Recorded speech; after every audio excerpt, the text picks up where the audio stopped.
আরও একটা ব্লগ নিয়ে তোমাদের কাছে হাজির হলাম।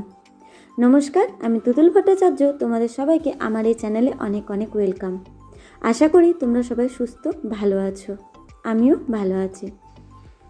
সকালবেলাটা যখন এই ফুলগুলোকে দেখে দিনটা শুরু করি, সত্যি অনেক ভালো লাগে, অনেক এনার্জি লাগে, ফ্রেশ ফিল হয়। আমার বাড়িতে অনেক রকমের ফুল গাছ আছে, যেহেতু আমি ফুলটাকে খুব ভালোবাসি।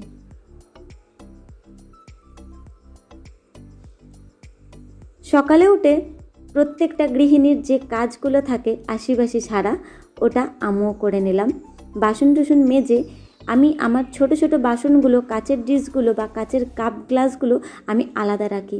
একসাথে ঝুড়ির মধ্যে রাখলে সেগুলো ভেঙে যাওয়ার চান্স অনেক বেশি থাকে, আর ছোট ছোট জিনিসগুলো খুঁজতে অনেক অসুবিধা হয়। যেহেতু এই বাড়িটা আমার নতুন করা হচ্ছে, এখন অবধি বেসিনের কাছে কোনো রকমের কল সেটিং করা হয়নি, আমাকে বাইরেই বাসনগুলো মাজতে হয়। জল ঝরে যাওয়ার পর আমি সেলফে তুলে নেব। স্নান করে চলে আসলাম ফুল তুলতে। ফুল তোলাটা আমার বড় প্রিয় জিনিস একটা। ছোটোবেলায় ফুল চুরি করাটা একটা অন্য রকমের নেশা ছিল। সব বান্ধবীদের সাথে একসাথে ভোরবেলা ফুল চুরি করতে বেরিয়ে পড়তাম।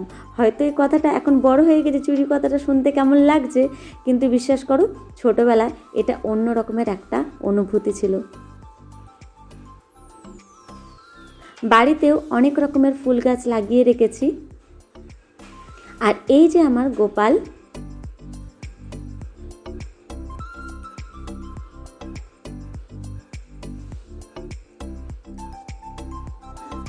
পুজো সেরে চলে আসলাম রান্নার কাছে। প্রতিটা গৃহিণীর সকালবেলা একটা চিন্তা থাকে, আজ কি রান্না হবে। রান্নার টপিকটা বড় একটা টাফ, যে আজকে কি হবে। সকালে চোখ খুলতে না খুলতে রান্নার জন্য টেনশন থেকে যে আজকে কি হবে। যেহেতু আজকে শনিবার, আর শনিবার আর মঙ্গলবারে আমি নিরামিষ করি, তা আজকে শনিবার বলে আজকে সিম, বেগুন, আলু আর বড়ি দিয়ে একটা ঝোল হবে। যেহেতু অল্প একটু তরকারি, এর জন্য মিক্সারটা আর ইউজ করলাম না, সিলেই বেটে নিলাম। আর সিলে বাটার যে তরকারিটা হয়, ওর স্বাদ সত্যিই অসাধারণ।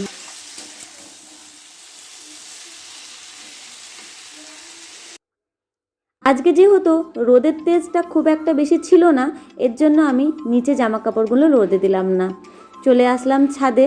ছাদে তাও একটু রোদের তেজটা আছে।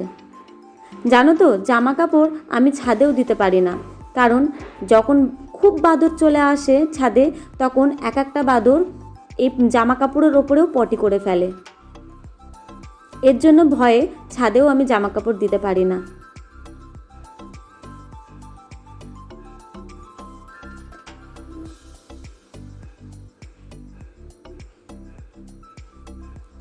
আমাদের ছাদে এত পাতা দেখছো, তার একটা কারণ।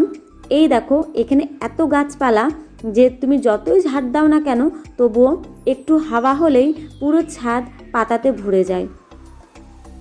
এর জন্য মাঝে মধ্যে এসে ঝাড় দিই, কেননা ঝাড় দিয়ে যতই পরিষ্কার করে রাখি না কেন, সে আবার পাতাতে ভরে যাবে।